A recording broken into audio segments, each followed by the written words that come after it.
The committee of the whole meeting for Tuesday, October 24th is now called to order. Andrea, would you please call the roll? Good afternoon. It is 4:06 p.m. As a reminder to all in attendance, this meeting is being recorded and live streamed on the county's YouTube page. Calling the roll, Mr. Miller. Here. Mr. Sweeney. Present. Mr. Tuma. Here. Mr. Gallagher. Here. Mr. Schran. Mr. Schran is absent at the moment. Ms. Turner. Ms. Turner is absent at the moment. Thank you. Ms. Conwell. Present. Ms. Stevens. Ms. Stevens absent at the moment. Ms. Simon is absent at the moment. Mr. Kelly. Here. Council President Jones. Here. You have a quorum. All right, thank you. Andrea, has anyone signed in for public comment? No public comment has been received. All right. Well, at this time, I will pass the gavel to Councilman Miller, who will now chair our committee of the whole meeting. Thank you very much, President Jones, and I would ask that the resolution that's before us this afternoon be read into the record. Resolution 2023-0292, authorizing the county executive to execute the memorandum of understanding among Cuyahoga County, Cuyahoga County Board of Elections, and the Ohio Department of Administrative Services in connection with the funding for the purchase of electronic poll books and other necessary equipment, and authorizing a state contract term purchase agreement with 10X Software Solutions, Inc. in an amount not to exceed $1,046,283 for the purchase of electronic poll books and other necessary equipment. Thank you very much, and I would now like to call forward Director Perlotti to make a presentation regarding this item.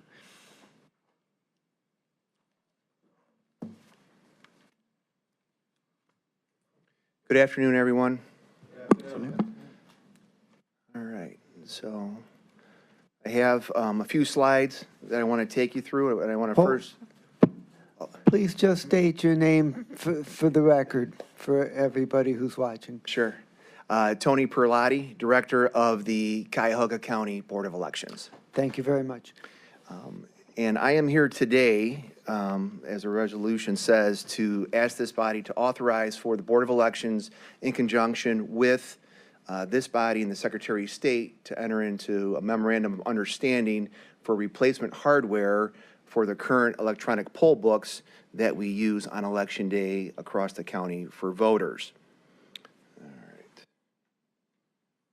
So what is before us is my ask is for this memorandum is to fund upfront the purchase of these poll books, and then there's a reimbursement portion of this in which the county would get back about 85% of that purchase. So with that, start off just with a little bit of history. So back June of 2015, House Bill 64 was passed, and in that operating budget, it funded for boards of elections to purchase, and this is for all 88 counties, to purchase electronic poll books.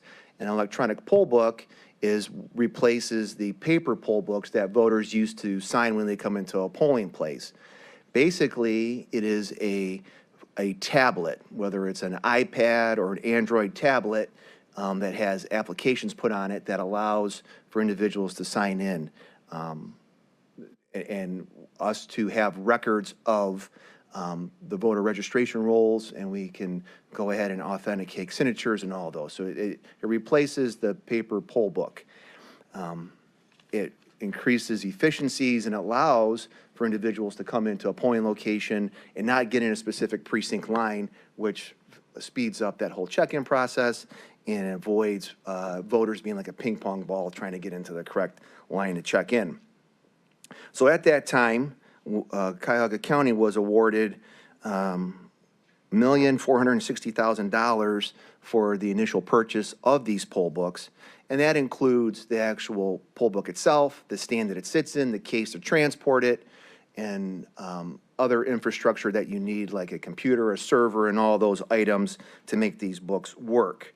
We first used our book in May of 2017 and have used it many, many times since. And we purchased that from 10X Software Solutions. Now, electronic poll books, it is certified election equipment, meaning that it has to go through a state of Ohio certification process through the Board of Voting Machine Examiners, and Secretary of State's office, and only those vendors who go through that process will be on the official certification list if they do pass.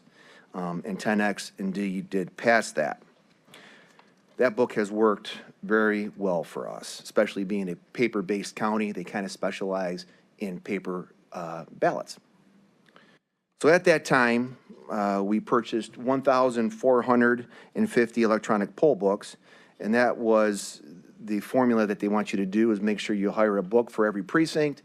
We currently have 967 precincts. At that time, we had a few more precincts, and then so that you purchase that many, and then you need extra for training, backups, and all that. And that's how we came up to the 1,450 number back in 2017. So at that point, the total purchase all in with charging carts and printers and everything was 1.7 million, of which again, we have 1.45 million was reimbursed from the state, and then the rest of those funds came from the county general funds. Now these tablets, they need annual licensing and maintenance, and at the time of purchase, we negotiated a 10-year contract. It is a fixed rate of $181,250 per year for 10 years. Again, that includes the licensings for all 1,450 books through Apple, because our books are iPads, as well as the maintenance that goes with these books. Any software updates that happen, we automatically get those, we install them. We don't have to pay for those installations and for advancements in technology. So at that point, 3.34 million when we went into this. So now, the recent legislature, the 134th General Assembly, in House Bill 45, they knew that a lot of these books need to be replaced. We needed to update them. So they awarded $7.5 million across the state for all 88 boards of elections. And that formula is based on a flat amount going to a board of elections, plus then they take your voter registration numbers and they figure what your allocation would be. Then in the budget bill, House Bill 33, they made some more changes to what was awarded in House Bill 45, not the amount, but the method in which you procure these and where you procure them from. So again, certified equipment, but what the state did is they had these vendors work with the Ohio Department of Administrative Services. You get the items on state term pricing, basically. So county, no matter if you're the biggest like Cuyahoga or small like Van Wert, you're paying the same price for this equipment. So they put that, so it's kind of like state term pricing for these vendors. And then, instead of the Secretary of State purchasing the books and then transferring over to us, to the county, the books, they created this memorandum of understanding, which the state doesn't do that. We enter into this, and then we just notify the state, and we would be eligible for our reimbursement. So, of the 7.5 million that was awarded across the state, Cuyahoga gets $821,449 for that. And they will only reimburse up to 85%. So whatever is the smaller number. If it's 85% or the 821, that's what you'll end up getting. Well, because of our size, we need $1,046,000. So we would be eligible for the full $821,449,000 reimbursement from the state.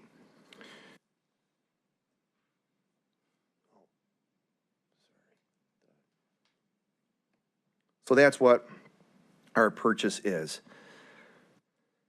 Again, full cost, $1,046,283 is what we need in Cuyahoga. You do the math, that leaves $224,834 that is not covered, and that funding I'm asking to come an additional appropriation from the general fund to cover that cost, which is about 15% of the purchase price, which again, a substantial number, but not having to pay the full price, I think is a benefit to the county and to the voters in Cuyahoga County. So quickly, talk about what's new with these electronic poll books. When we first got our poll books in 2017, we had an iPad Mini 2, which they have not made that for years. It was kind of at end of life at that point in time, but for what the cost was and the amount that we needed, that's what we could afford and that's what we got. So that book works well, but it is smaller. It is a mini. And this new book that we would purchase would be an iPad 10th generation, which that came out in 2022. So it's the kind of like the latest and greatest of what they have out there. So it, where last time we were buying something end of life, this time we're purchasing something that is not. It's on the beginning of that. And the screen, so the old screen, the iPad, the diagonal, like on a TV, was about 8 inches. This is 11 inches. So it's 3 inches longer on the diagonal, which gives you a lot bigger book. So the poll workers using it, easier for them to see. Voters, when it flips over to them, easier for them to use. It's just because it's a much bigger display. So that's beneficial.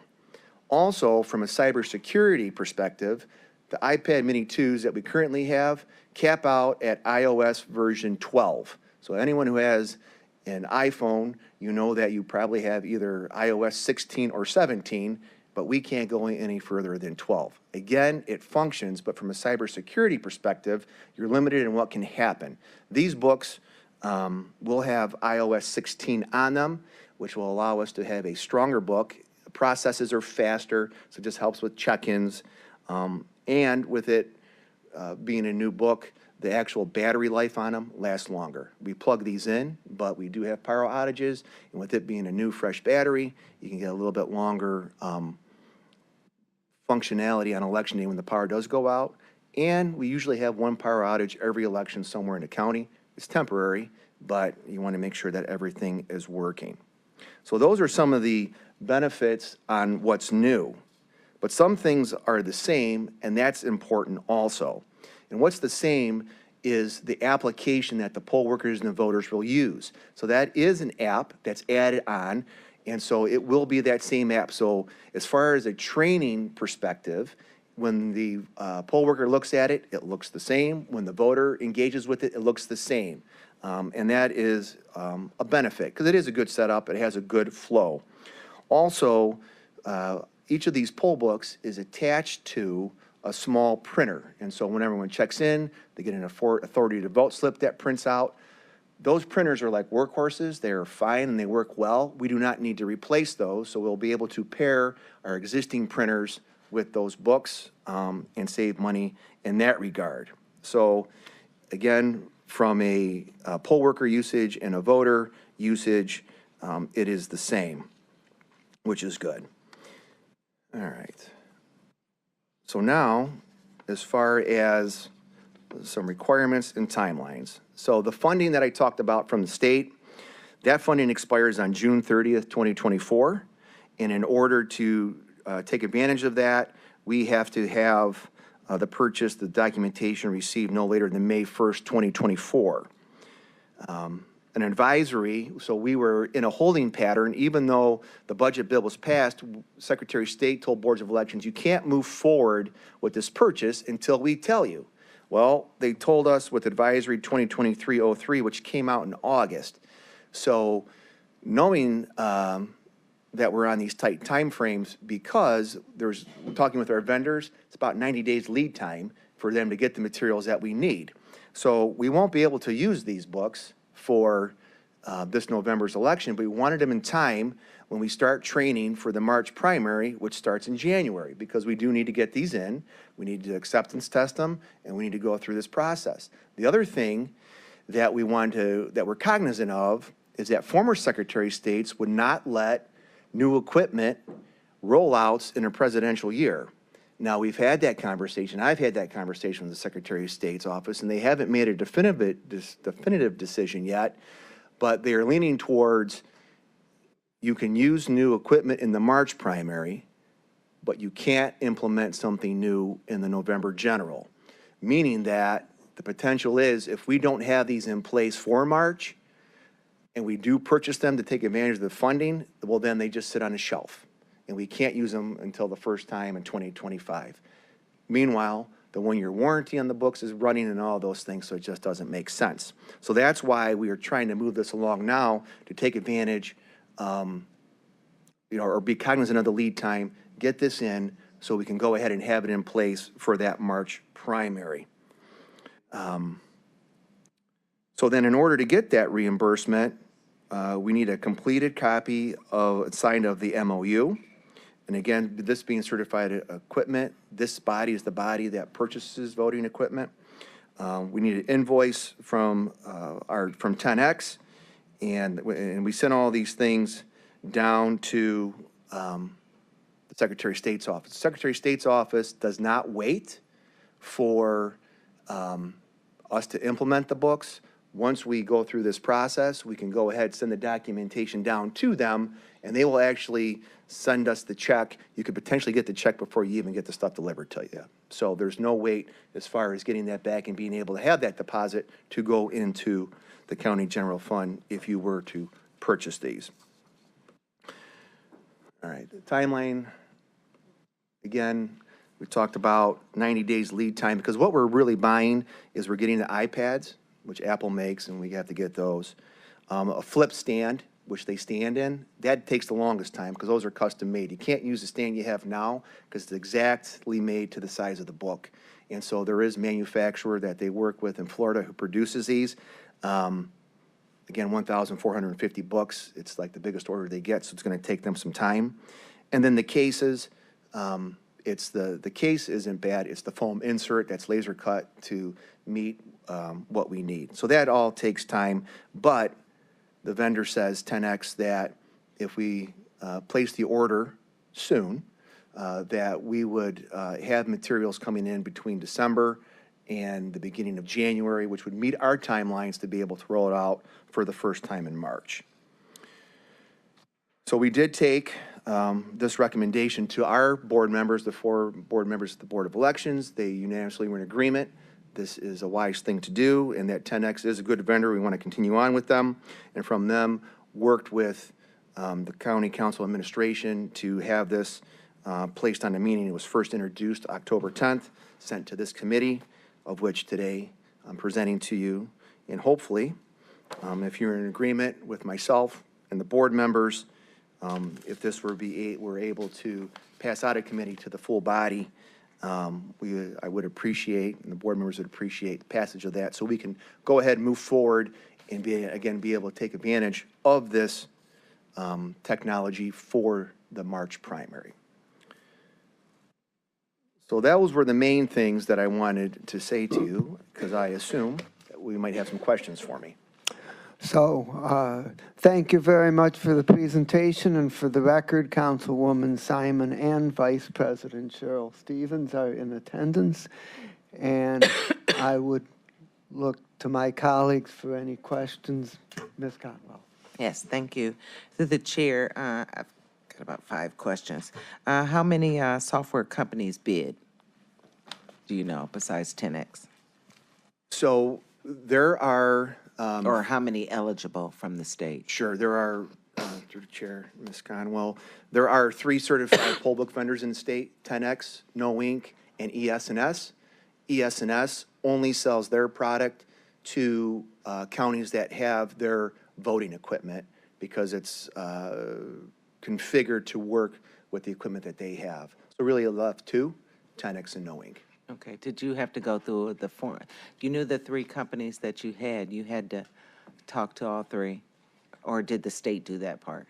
So for this process, we didn't. Okay. 2017, it took us 17 months to figure out who we wanted to select, and we did take No Inc. and 10X through that process.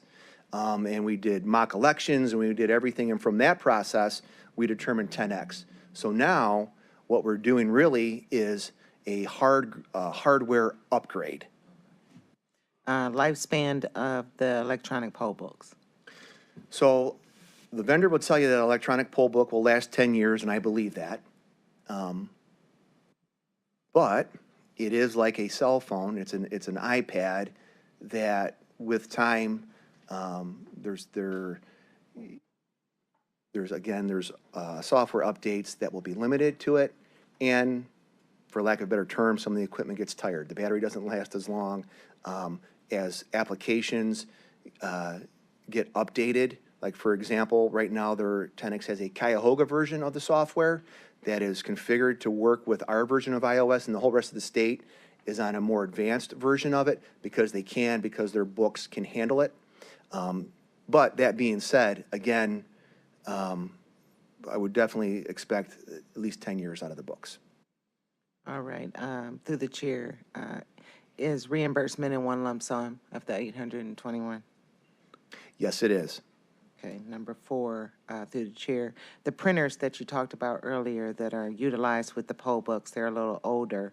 What is their lifespan?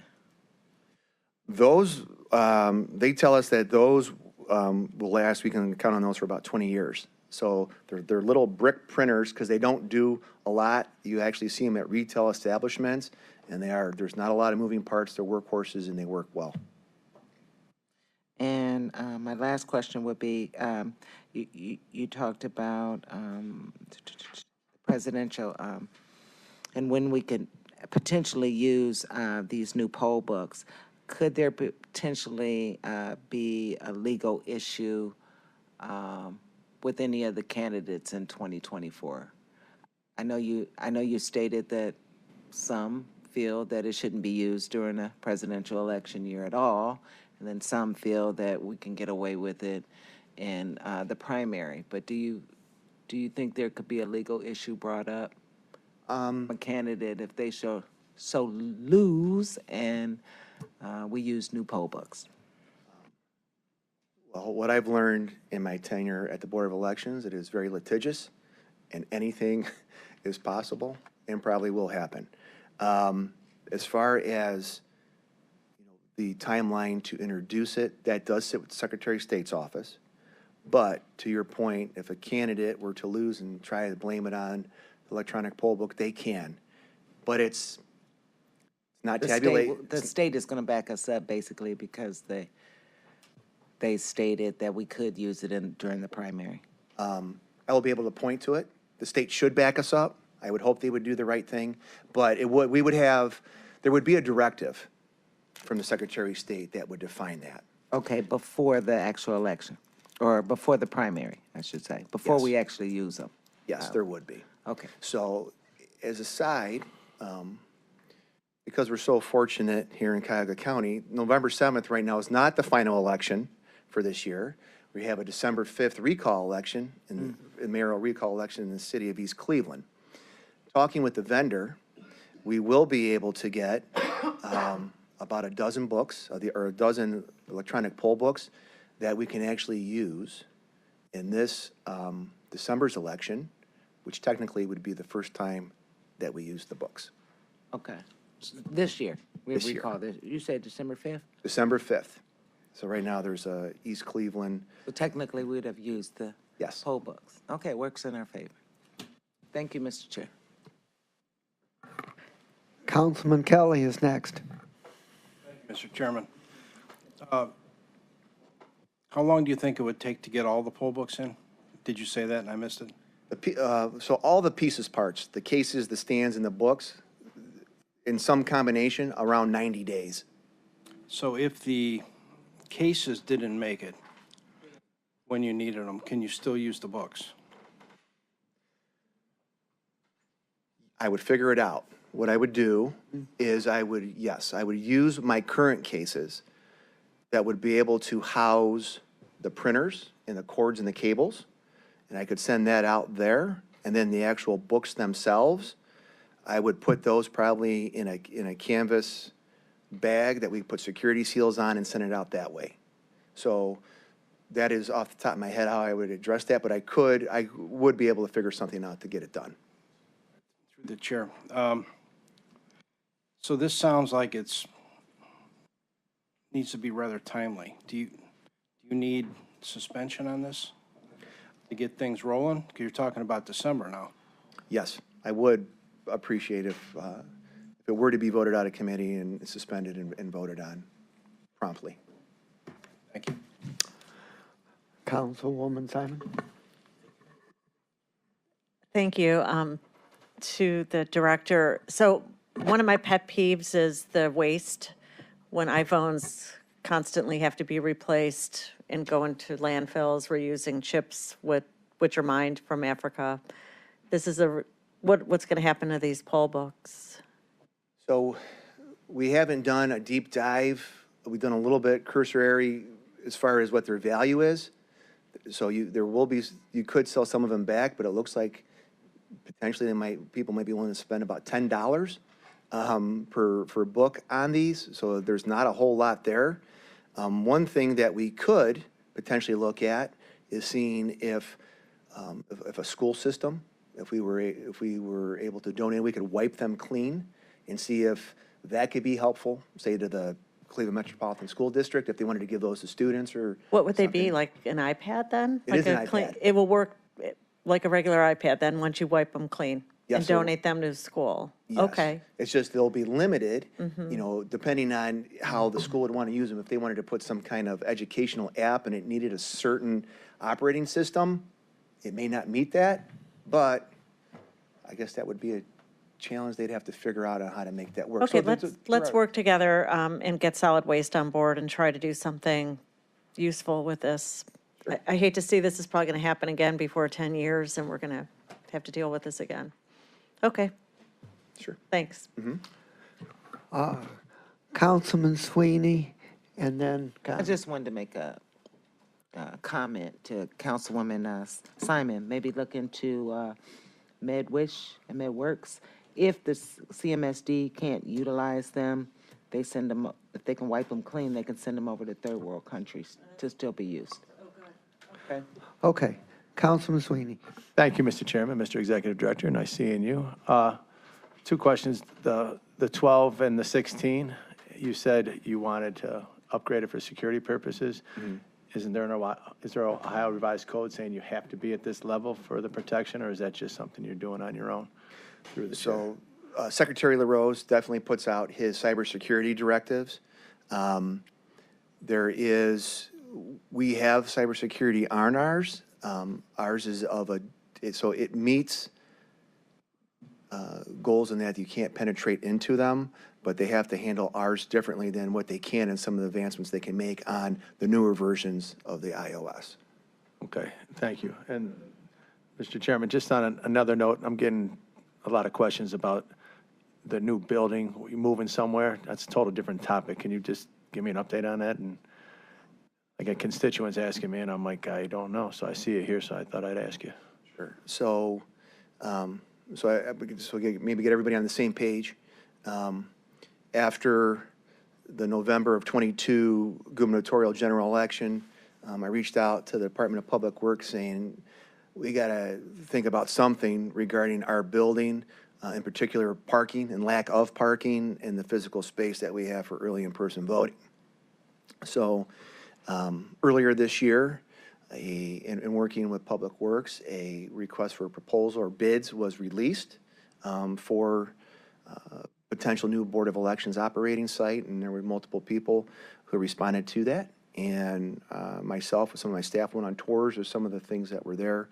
And now it's at a point where Public Works with a real estate company that is on contract with the county are working through negotiations for potentially a new site. I do not know the timeline of when the board, so one, if a deal in fact will be reached, and if so, when the board would be able to move into that facility, so that is happening at higher levels in the county executive side of the house, those discussions. But I will say that parking is a serious issue for us. We have 48 parking spots that belong to the Board of Elections. Right now, I've been fortunate. I believe I have 4 contracts with facilities around the building that I'm leasing their parking lots, and some of which won't be available come the March primary. And that's what I need to provide for voters and for staff, and then just the physical space. We do well with what we have, but as those crowds increase, it becomes difficult. We have lines outside, and it's not the best. And as I look, and we've done some looking to the other boards of elections to see what their size is, and the size and the number of spots is tremendously greater than what we have. So really, it's a matter of time before somebody comes forward and says, hey, you guys are engaging in voter suppression. We can't park. We can't get to the building. Somebody's going to get hit as they're jaywalking across East 30th to get to our building. It's just not an ideal situation. So need a facility. I know everything comes down a lot of times to funding. Board of Elections, we're not a revenue generating for-profit entity, right? We sell democracy and administer that. So I know that some of those things, I think there's some costs that just have to be borne in order to provide the product. So, meaning the vote. So that's kind of where we are at a high level. I have not had an update in a little bit. I've been focused on this November election, but I know, like at our last board meeting, the board members, they are chomping at the bit to get an update and to get into something new, because that March primary will be here before we know it. There's just also, we can have much more efficient operations, bringing everything under one roof versus the two buildings that we have now. We went into our building where we are now in 1987. Voting was different, way different than what we do now. There was no fault absentee in early in-person voting. So, I think the facility itself needs to adapt and grow as voting has changed. So that's what I know. I know that I will be back in front of this body next week for my budget presentation, and we'll be speaking to that point again. The chairman of our board, Henry Curtis, he would like to come with me and kind of speak to the important and really emergent need for us to fix this challenge that we have. Thank you, and thanks to my colleagues for letting me go off on the tangent here. The parking it's incomprehensible even when you're coming in an off day. And then talking about the jaywalk, I don't even think about that. But the building in and of itself from 1987 is not a highly functional building for the work that you do. I mean, as an example, we have about 7,200 square feet of voting space, another 800 square feet of storage on our first floor. Franklin County, who is our true comparable, has 20,000 square feet. Hamilton County has 15,000 square feet, and they're 3/4 our size. That doesn't include the parking. Do they have multiple stories through the chair? Vertical is probably not the greatest. No. So, for example, Franklin County is an old Kohl's department store, one level, nice and big, floor plan, not a big need for use of elevator, which is great. Like, so, for example, at the Haley Warehouse is where we store our 1,200 election day scanners. Those, every time we have an election, we got to bring them down, we got to bring them back up. And we do it because we're going to be successful, but there's, I think, probably more efficient ways to do it. Thank you. I applaud you for your efforts with the work site or workplace you have, and I look forward to working with you to try to get a little bit more streamlined, not just for you, but for the voting general public. Thank you, Mr. Chairman.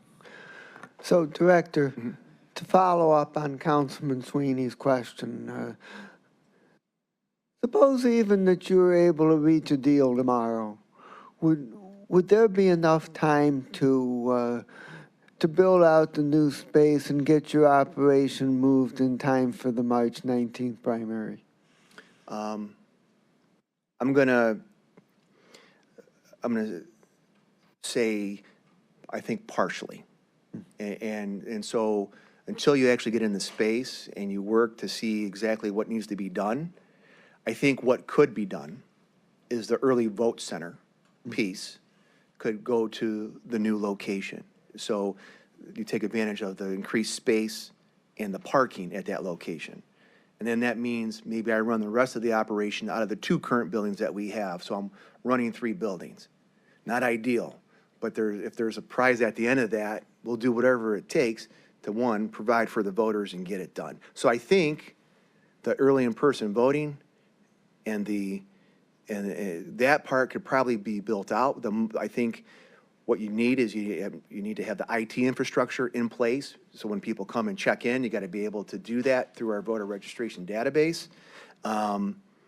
And then be able to move over the equipment that we need to. And I think we can do all of that. Now, potentially, maybe some other pieces, parts could come on board, but I don't know. What I would hope, though, is we would be able to do that, and then come November, maybe we'd be able to be 100% of our operation in that building or close to it. So, again, not really knowing the infrastructure, but I know we will do whatever it takes to make that happen, to get that vote center up and running. Okay. And on the electronic poll books, suppose that I move to a new address within Cuyahoga County and that I fill out a form for a change of address and send it in. How does that get incorporated into the electronic poll book? Sure. So, close of registration is 30 days before the election.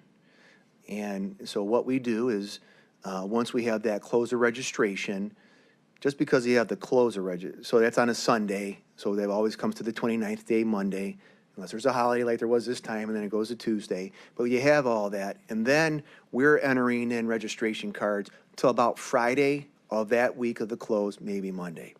Then what we do, the book is generic. Until you make it specific, it's just kind of general. So then we do an extract from our voter registration database, and we upload it to that book.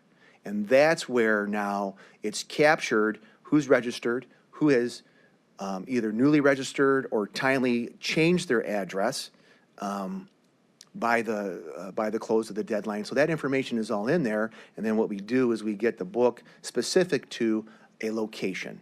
So it doesn't get down to the precinct level. I mean, we know the precinct, but we set the books up so all the precincts assigned to a specific location, you'll be able to check in any book there. So that's how we get your information from the voter registration computer system into this book. Then what happens, just to take it a piece further, is throughout that window, you have people coming voting early in person and voting by mail.